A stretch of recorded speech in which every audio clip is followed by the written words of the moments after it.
আল্লাহর রাসূল সাল্লাল্লাহু আলাইহি সাল্লাম একদিন অনেকগুলো কবর দেখলেন, খুশি হলেন। শেষমেশ একটা কবরের সামনে গেলেন। ওনার চেহারা মোবারক ঘাম দেখা দিল। তিনি অস্থির হয়ে পড়লেন। দুশ্চিন্তায় চেহারা কালো হয়ে উঠল। আল্লাহর রাসূল সাল্লাল্লাহু আলাইহি সাল্লাম পেরেশান হয়ে গেলেন। একজন সাহাবী রাদিয়াল্লাহু রাসূলুল্লাহ সাল্লাল্লাহু আলাইহি সাল্লামের অবস্থা দেখে জিজ্ঞাসা করলেন, হে আল্লাহর রাসূল, আপনি এত পেরেশান কেন? হায় হায়, তিনি অস্থির হয়ে বললেন, এই কবরের বাসিন্দার উপর ভয়ানক আযাব হচ্ছে, এমনই শাস্তি যা ভাষায় বলা যায় না। আহ, এই ব্যক্তির কি উপায়? বলে তিনি কবরে হাত মোবারক রেখে দোয়া করলেন, কিন্তু চেহারায় প্রশান্তি এলো না। তিনি বললেন, দোয়া কবুল হচ্ছে না, কোনো রহস্যময় কারণে সাংঘাতিক বড় পাপ করেছে সে। হুজুর সাল্লাল্লাহু আলাইহি সাল্লাম এর উপর অস্থিরতা বেড়েই চলল। তিনি বললেন, আমার উম্মতের উপর এমন এক কঠিন শাস্তি যে আর আমি বাড়ি গিয়ে ঘুমাবো। তিনি একজন সাথীকে ডেকে বললেন, যাও মদিনার বাজারে যেখানে আওয়াজ দিয়ে ডাকো, যাদের আত্মীয়র কবর এখানে রয়েছে তারা আসার জন্য। তারা এলো। তাদেরকে নিজ নিজ আত্মীয়র কবরে দাঁড়াতে বললেন। সবাই দাঁড়ালো, কিন্তু আশ্চর্য, এই কবরের পাশে কেউ দাঁড়ালো না। বেদনায় নীল হয়ে গেলেন হুজুর সাল্লাল্লাহু আলাইহি সাল্লাম। অনেক পরে এলো এক বুড়ি, জির পায়ে লাঠিতে বর দিয়ে সেই বুড়ি দাঁড়ালেন সেই কবরের পাশে। হুজুর পাক সাল্লাল্লাহু আলাইহি সাল্লাম অস্থির নিঃশ্বাস ফেললেন। তারপর বৃদ্ধাকে জিজ্ঞাসা করলেন, এটা কার কবর? আমার ছেলের। বৃদ্ধা বলেন, আপনার ছেলের কবরের ভয়ানক শাস্তি হচ্ছে ইয়া রাসূলুল্লাহ, এটা কি সত্যি? রাসূল সাল্লাল্লাহু আলাইহি সাল্লাম বলেন, সত্যি। শুনে বুড়ি বলে, আমি খুব খুশি হলাম, আল্লাহ মাফ করুন। আপনি এ কি বলছেন মা? সে আপনার সন্তান? শুনুন তাহলে হে আল্লাহর রাসূল সাল্লাল্লাহু আলাইহি সাল্লাম, ওই বাচ্চা যখন আমার পেটে তখন তার বাবা মারা যায়। সে পৃথিবীর মুখ দেখলো, তার কেউ ছিল না। আমি নিদারুণ কষ্টে করে তাকে বড় করে তুললাম। তিল তিল করে সে বিয়ে করলো। স্ত্রীকে পেয়ে সে ভুলে গেল আমাকে। একদিন তার ভালোবাসার বউ কানে কানে কি যেন বলল। ছেলের আগে অধীর হয়ে মারতে শুরু করলো। আমাকে ক্ষত বিক্ষত হয়ে গেলাম। আমি অজ্ঞান হারালাম। হুঁশ ফিরলে আমি প্রার্থনা করলাম আল্লাহর দরবারে, দুহাত তুলে বললাম, হে আল্লাহ, তাকে কবরে শাস্তি দাও, অনন্তকাল ধরে দুনিয়াতে দিও না। চোখের সামনে ছেলের কষ্ট সহ্য করিতে পারিব না। হে আল্লাহর রাসূল, আমি এখন এজন্যই খুশি যে আমার দোয়া কবুল হয়েছে। হুজুর সাল্লাল্লাহু আলাইহি সাল্লাম অত্যাচারিতা সরল প্রাণে বিদ্যার কথা শুনে চোখের পানি চেপে রাখতে পারলেন না। ওনার মুক্তার মতো অস্ত্র গাল বেয়ে ফোঁটায় ফোঁটায় পড়তে লাগলো। খানিক পর নিজেকে সামলে নিয়ে বললেন, হে বৃদ্ধা মা, তুমি তোমার ছেলেকে ক্ষমা করো, সে ভয়াবহ শাস্তি পাচ্ছে। বৃদ্ধা মহিলা বললেন, হে আল্লাহর রাসূল সাল্লাল্লাহু আলাইহি সাল্লাম, অন্য কিছু বলুন, ছেলেকে ক্ষমা করব না আমি। নিরুপায় হয়ে হুজুর সাল্লাল্লাহু আলাইহি সাল্লাম আকাশের দিকে মুখ তুললেন, কাতর সুরে বললেন, হে আল্লাহ, ওই বৃদ্ধাকে কবরে শাস্তি দিও, ওই বৃদ্ধাকে কবরে শাস্তি দেখাও। চোখের পলকে ঘটনা ঘটল। বৃদ্ধার চোখ বিস্ফোরিত হলো। সে প্রাণ ফাটা চিৎকার করে বেহুশ হয়ে গেল। খানিক পর জ্ঞান ফিরল। বৃদ্ধার থর থর করে কাঁপছেন। তিনি তীর খাওয়া কবুতরের মতো। তিনি বললেন, ওগো খোদা, কবরে আযাব কি এমনই ভীষণ, এমন ভয়ানক? ছেলের পুরো শরীর থেকে চামড়া উঠিয়ে নেওয়া হয়েছে, তাকে মুগুর পেঠা করা হচ্ছে। হে আল্লাহর রাসূল, আমি তাকে ক্ষমা করলাম, আপনি দোয়া করুন সে যেন মুক্তি পায়। হুজুর সাল্লাল্লাহু আলাইহি সাল্লাম হাত উঠালেন। দোয়া শেষ। ওনার চেহারা উজ্জ্বল। প্রকৃতিতে আকাশে বাতাসে নেমে এলো সুমহান সমাহিত পরিবেশ, গভীর প্রশান্তি। দয়ালু নবীর চেহারা মোবারকে চারদিকে শান্তির ছায়া। আল্লাহ রাব্বুল আলামিন আমাদের সকলের মাতা পিতার খেদমত করার তৌফিক দান করুন ও মাতা পিতাকে কষ্ট না দেওয়া। আব্দুল্লাহ ইবনে ওমর রাদিয়াল্লাহু বলেন, সাদ রাদিয়াল্লাহু মৃত্যুবরণ করলে রাসূলুল্লাহ সাল্লাল্লাহু আলাইহি সাল্লাম বলেছেন, সাদ এমন ব্যক্তি যার মৃত্যুতে আল্লাহর আরশ কেঁপেছিল, যার জন্য আকাশের দরজা খুলে দেওয়া হয়েছিল এবং যার জানাজাতে 70,000 ফেরেশতা উপস্থিত হয়েছিলেন, কিন্তু এমন ব্যক্তির কবরও সংকীর্ণ করা হয়েছিল। অবশ্যই পরে তা অসুস্থ করা হয়েছিল। অত্র হাদিস দ্বারা প্রতীয়মান হয় যে ভালো মানুষের কবরও সংকীর্ণ হতে পারে। আসমা বিনতে আবু বকর রাদিয়াল্লাহু বলেন, রাসূল সাল্লাল্লাহু আলাইহি সাল্লাম বলেছেন, তাকে ওহীর মাধ্যমে বলা হয়েছে যে দাজ্জালের ফিতনার মতোই তোমাদেরকে কবরের ফিতনার মুখোমুখি করা হবে। দাজ্জালের ফিতনা যেমন বিপজ্জনক, তেমনি বিপজ্জনক হচ্ছে কবরের ফিতনা। আবু বকর রাদিয়াল্লাহু এর মেয়ে আসমা রাদিয়াল্লাহু বলেন, নবী করিম সাল্লাল্লাহু আলাইহি সাল্লাম একদিন আমাদের মাঝে খুতবা দিলেন, তাতে কবরের আলোচনা করলেন। কবরের ফিতনার কথা শুনে মুসলমানগণ চিৎকার করে কাঁদতে লাগলেন। মানুষের সামনে কবরের আলোচনা হওয়া উচিত, কবরের শাস্তি ও ফিতনার ভয়ে কান্নাকাটি করা উচিত। আবু হুরায়রা রাদিয়াল্লাহু বলেন, রাসূলুল্লাহ সাল্লাল্লাহু আলাইহি সাল্লাম বলেছেন, তোমরা এমন এক জিনিস খুব বেশি বেশি স্মরণ করো যা মানুষের জীবনের স্বাদকে ধ্বংস করে দেয়, যা আর তা হচ্ছে মরণ। অত্র হাদিস দ্বারা প্রতীয়মান হয় যে মানুষের সবচেয়ে স্মরণীয় কথা হচ্ছে মরণ, আর মরণই মানুষের জীবনের সব আশা আকাঙ্ক্ষাকে শেষ করে দেয়। ইবনে ওমর রাদিয়াল্লাহু বলেন, আমি রাসূলুল্লাহ সাল্লাল্লাহু আলাইহি সাল্লামের সাথে ছিলাম। হঠাৎ আনসারদের একজন লোক আসলেন। সে নবী করিম সাল্লাল্লাহু আলাইহি সাল্লাম, হে আল্লাহর রাসূল সাল্লাল্লাহু আলাইহি সাল্লাম, সবচেয়ে উত্তম মুমিনকে? নবী করিম সাল্লাল্লাহু আলাইহি সাল্লাম বলেন, চরিত্র যে সবচেয়ে ভালো। তারপর লোকটি জিজ্ঞাসা করলেন, সবচেয়ে বুদ্ধিমান মুমিনকে?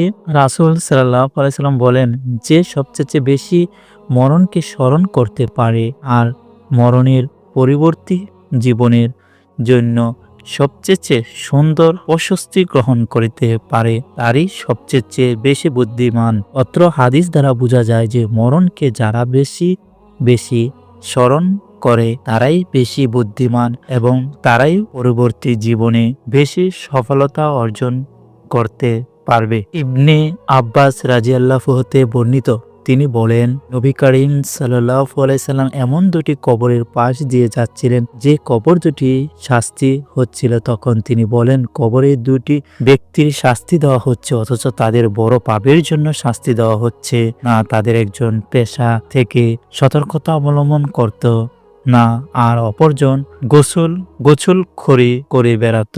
অত্র হাদিস দ্বারা প্রমাণিত হয় যে পেশাব হতে সতর্ক না থাকলে কবরে শাস্তি হবে। ইবনে ওমর রাদিয়াল্লাহু বলেন, বদরের যুদ্ধ নিহত কাফিরদের যারা কালিব নামক এক গর্ত পড়েছিল তাদের দিকে ঝুঁকে দেখে নবী করিম সাল্লাল্লাহু আলাইহি সাল্লাম বলেছেন, তোমাদের সাথে তোমাদের প্রতিপালক যে ওয়াদা করেছিলেন তা তোমরা বাস্তবে পেয়েছো তো? তখন সাহাবীগণ নবী করিম সাল্লাল্লাহু আলাইহি সাল্লামকে বলেন, আপনি মৃত্যুদের ডেকে কথা বলেছেন, ওরা কি আপনার কথা শুনতে পায়? নবী করিম সাল্লাল্লাহু আলাইহি সাল্লাম বলেন, তোমরা তাদের চেয়ে অধিক বেশি শুনতে পাও না, তারাই তো তোমাদের চেয়ে বেশি শুনতে পাচ্ছে, তবে তারা জবাব দিতে পারছে না। অত্র হাদিস প্রমাণ করে যে নবী করিম সাল্লাল্লাহু আলাইহি সাল্লাম বদরের যুদ্ধে নিহত কাফেরদের মুখোমুখি হয়ে বলেন, তোমরা মরণের পর যে শাস্তি ভোগ করেছ, এই শাস্তির কথাই আমি তোমাদের বলতাম। এই শাস্তির ব্যাপারে আল্লাহ সতর্ক করেছিলেন, যা তোমরা অস্বীকার করেছিলে, আর এটা হচ্ছে কবরের শাস্তি। জাহান্নাম জান্নাতের বিষয়টি সবচেয়ে পর আয়েশা রাদিয়াল্লাহু বলেন, নবী করিম সাল্লাল্লাহু আলাইহি সাল্লাম বলেন, নিশ্চয়ই তারা এমন ভালোভাবে জান্নাতে ও বুঝতে পেরেছে যে কবরের শাস্তি প্রসঙ্গে আমি তাদের যা বলতাম তাই বাস্তব চূড়ান্ত সত্য। আবু হুরায়রা রাদিয়াল্লাহু বলেন, নবী করিম সাল্লাল্লাহু আলাইহি সাল্লাম কবরের শাস্তি হতে পরিত্রাণ চেয়ে প্রার্থনা করতেন, হে আল্লাহ, আমি আপনার নিকটে কবরের শাস্তি হতে পরিত্রাণ চাই, জাহান্নামের শাস্তি হতে আশ্রয় চাই, জীবন ও মরণের ফিতনা হতে পরিত্রাণ চাই এবং দাজ্জালের ফিতনা হতে পরিত্রাণ চাই। হাদিসে বোঝা যায় যে নবী করিম সাল্লাল্লাহু আলাইহি সাল্লাম কবরের শাস্তি হতে নিয়মিত পরিত্রাণ চাইতেন। এজন্য সকল মানুষের জরুরি কর্তব্য হচ্ছে কবরের শাস্তি হতে পরিত্রাণ চাওয়া। তারপর অত্র হাদিসে এইসব শাস্তির কথা রয়েছে তা কবরও হতে থাকে। রাসূল সাল্লাল্লাহু আলাইহি সাল্লাম বলেন, যারা পেটের অসুখে মারা যায় তাদের কবরের শাস্তি হবে না। আব্দুল্লাহ ইবনে আমর রাদিয়াল্লাহু বলেন, রাসূলুল্লাহ সাল্লাল্লাহু আলাইহি সাল্লাম বলেছেন, যে কোনো মুসলমান জুম্মার রাতে অথবা জুম্মার দিনে যদি মারা যায় তাহলে আল্লাহ তাকে কবরের শাস্তি হতে রক্ষা করেন। কবরের শাস্তি চূড়ান্ত বা অত্র হাদিস দ্বারা প্রমাণ হয় যে জুমার দিন কোনো মুসলমান মারা গেলে তাকে কবরের শাস্তি হতে রক্ষা করা হয়। মেকতাম ইবনে মাদিক কারেব রাদিয়াল্লাহু বলেন, রাসূলুল্লাহ সাল্লাল্লাহু আলাইহি সাল্লাম বলেছেন, আল্লাহর নিকট শহীদদের জন্য ৬টি বিশেষ পুরস্কার রয়েছে। শরীরের রক্তের প্রথম ফোঁটা ঝরতেই তাকে ক্ষমা করে দেওয়া হয় এবং প্রাণ বের হওয়ার পূর্বেই তার জান্নাতের জায়গাটি তাকে দেখিয়ে দেওয়া হয়। কবরের শাস্তি হতে তাকে রক্ষা করা হয়। কিয়ামতের দিন ভয়াবহতা থেকে রক্ষা করা হবে। তার মাথার উপর সম্মান ও মর্যাদার মুকুট পরানো হবে। তাতে থাকবে একটি ইয়াকুত, যা দুনিয়া ও দুনিয়ার মধ্যে যা কিছু আছে সব কিছু চেয়ে উত্তম। তাকে বড় বড় চক্ষু বিশিষ্ট ৭২ জন হুর দেওয়া হবে। তার ৭০ জন নিকটতম আত্মীয়র সুপারিশ কবুল করা হবে। হাদিসে বোঝা যায় কবরের শাস্তি চূড়ান্ত, তবে যারা আল্লাহর পথে জিহাদ করে এবং তাদের জানমাল কোনো কিছু নিয়ে ফিরেনি অর্থাৎ শহীদ হয় তাদেরকে কবরের শাস্তি হতে রক্ষা করা হবে। আউফ ইবনে মালিক রাদিয়াল্লাহু বলেন, নবী করিম সাল্লাল্লাহু আলাইহি সাল্লাম একবার এক জানাজায় সালাত আদায় করলেন। আমি তার দোয়ার কিছু অংশ মনে রেখেছি। তিনি তাতে বলেছেন, হে আল্লাহ, তুমি তাকে ক্ষমা করো, তার প্রতি দয়া করো, তার প্রতি নিরাপত্তা ও অবতীর্ণ করো, তাকে ক্ষমা করে তাকে সম্মানিত আদিত্য দান করো, তার থাকার স্থান প্রসারিত করো, তাকে পানি, বরফ ও তুষার দ্বারা ধুয়ে দাও, অর্থাৎ তার গুনাহ মাফ করে দাও, তাকে গুনাহ খাতা হতে পরিষ্কার করো, যেভাবে তুমি পরিষ্কার করো সাদা কাপড়কে ময়লা হতে। তার গড় অপেক্ষা উত্তম গড় তাকে দান করো, তার পরিবার অপেক্ষা উত্তম পরিবার তাকে দান করো, তার স্ত্রী অপেক্ষা উত্তম স্ত্রী দান করো, তাকে জান্নাতে প্রবেশ করাও এবং কবরের আযাব থেকে রক্ষা করো এবং জাহান্নামের শাস্তি থেকে বাঁচাও। অন্য এক বর্ণনায় রয়েছে, তাকে কবরের ফিতনা হতে বাঁচাও। বর্ণনাকারী বলেন, আমি আকাঙ্ক্ষা করেছিলাম যে যদি এই মৃত ব্যক্তি আমি হতাম এবং জাহান্নামের শাস্তি হতে রক্ষা করো। অত্র হাদিস দ্বারা বুঝে গেল জানাজার সময় নবী করিম সাল্লাল্লাহু আলাইহি সাল্লাম কবরের শাস্তি হতে পরিত্রাণ চাইতেন। আয়েশা রাদিয়াল্লাহু বলেন, নবী করিম সাল্লাল্লাহু আলাইহি সাল্লাম সর্বদা আল্লাহর নিকটে কবরের শাস্তি হতে আশ্রয় চাইতেন আর দাজ্জালের ফিতনা হতে পরিত্রাণ চাইতেন এবং বলতেন, তোমাদেরকে কবরের বিপদ মুখোমুখি করা হবে। আয়েশা রাদিয়াল্লাহু বলেন, মাদিনার ইহুদি বৃদ্ধা মহিলাদের মধ্যে হতে ২ জন বৃদ্ধা মহিলা আমার নিকটে আসল এবং বলল, নিশ্চয়ই কবরবাসীকে তাদের কবরে শাস্তি দেওয়া হয়। তাদের কথা বিশ্বাস করতে না পারায় আমি তাদের কথা অস্বীকার করলাম। তারপর নবী করিম সাল্লাল্লাহু আলাইহি সাল্লাম আমার নিকটে আসলেন। আমি বললাম যে, আল্লাহ রাসূল সাল্লাল্লাহু আলাইহি সাল্লাম, মদিনার বৃদ্ধা মহিলাদের মধ্যে হতে ২ জন বৃদ্ধা মহিলা বলল, নিশ্চয়ই কবরবাসীকে তাদের কবরে শাস্তি দেওয়া হয়। নবী করিম সাল্লাল্লাহু আলাইহি সাল্লাম বললেন, তারা ঠিক বলেছে, নিশ্চয়ই তাদেরকে কবরে এত কঠিন শাস্তি দেওয়া হয় যে সমস্ত চতুঃসম্পদ প্রাণী শুনতে পায়। যে আয়েশা রাদিয়াল্লাহু বলেন, তারপর থেকে আমি রাসূলুল্লাহ সাল্লাল্লাহু আলাইহি সাল্লামকে এমন কোন সালাত আদায় করতে দেখিনি যে তিনি সালাত শেষে কবরের শাস্তি হতে পরিত্রাণ চাইতেন না। অর্থাৎ কোন সালাত আদায় করলে সালাত শেষে কবরের শাস্তি হতে পরিত্রাণ চাইতেন। হাদিসে বোঝা গেল কবরের শাস্তি হতে পরিত্রাণ চাওয়া আমাদের জন্য একান্ত জরুরি। সামুরা ইবনে জুনদুব রাদিয়াল্লাহু হতে বর্ণিত, তিনি বলেন, রাসূলুল্লাহ সাল্লাল্লাহু আলাইহি সাল্লামের অভ্যাস ছিল, তিনি ফজরের নামাজ শেষে প্রায় আমাদের দিকে মুখ করে বসতেন এবং জিজ্ঞাসা করতেন, তোমাদের কেউ আছে? রাত্রে কোনো স্বপ্ন দেখেছে কি? বর্ণনাকারী বলেন, আমাদের কেউ স্বপ্ন দেখে থাকলে সে তার নিকট বলতো, আর তিনি আল্লাহর হুকুম মোতাবেক তার তাবির বর্ণনা করতেন। যথারীতি একদিন সকালে জিজ্ঞাসা করলেন, তোমাদের কেউ কোনো স্বপ্ন দেখেছে কি? আমরা বললাম, না।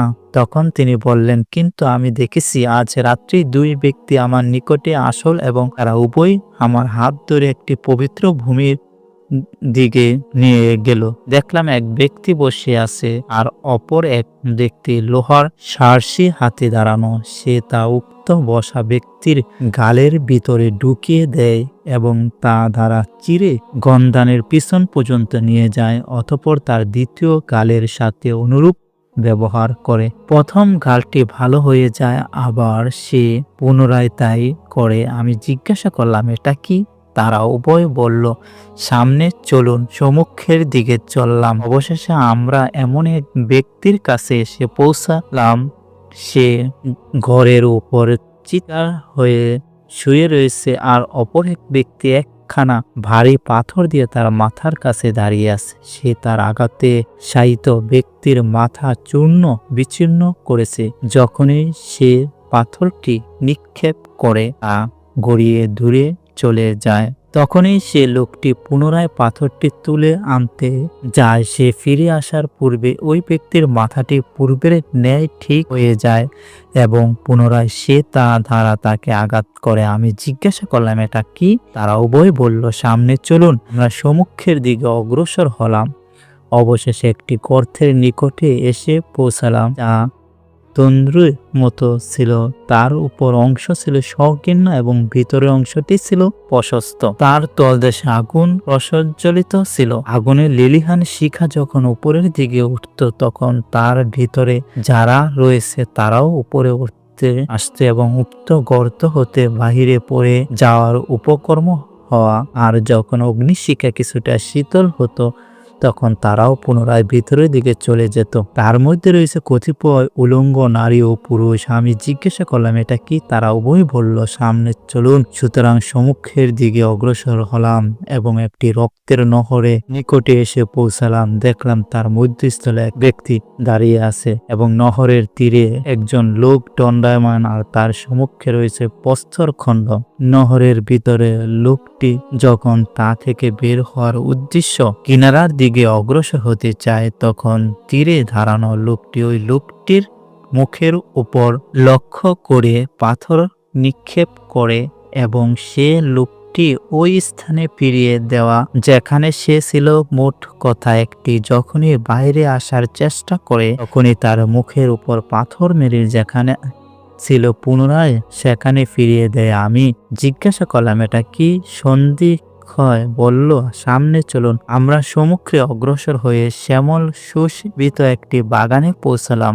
বাগান ছিল একটি বিরাট বৃক্ষ, আর উক্ত বৃক্ষটির গোড়ায় উপবিশিষ্ট ছিলেন একজন বৃদ্ধ লোক এবং বিপুল সংখ্যক বালক। বৃক্ষটির সন্নিকটে আর এক ব্যক্তিকে দেখতে পেলাম, যার সম্মুখে রয়েছে আগুন, যাকে সে প্রজ্বলিত করেছে। আমার সঙ্গী আমাকে বৃক্ষের উপরে আরোহণ করলো এবং সেখানে তারা আমাকে বৃক্ষরাজির মাঝখানে এমন একখানা গৃহ প্রবেশ করলো যে এরূপ সুন্দর ও মনোরম ঘর আমি আর কখনোই দেখিনি। তার মধ্যে ছিল কতিপয় বৃদ্ধ, যুবক, নারী ও বালক।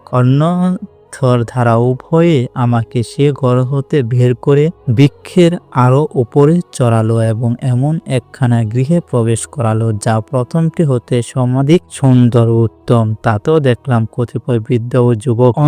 অনন্তর আমি উক্ত সন্ধিকে বললাম, আপনারা উভয় তো আমাদের আজ সারা রাত অনেক কিছু ঘুরিয়ে ফিরিয়ে দেখালেন। এখন বললেন, আমি যা কিছু দেখেছি তার তাৎপর্য কি?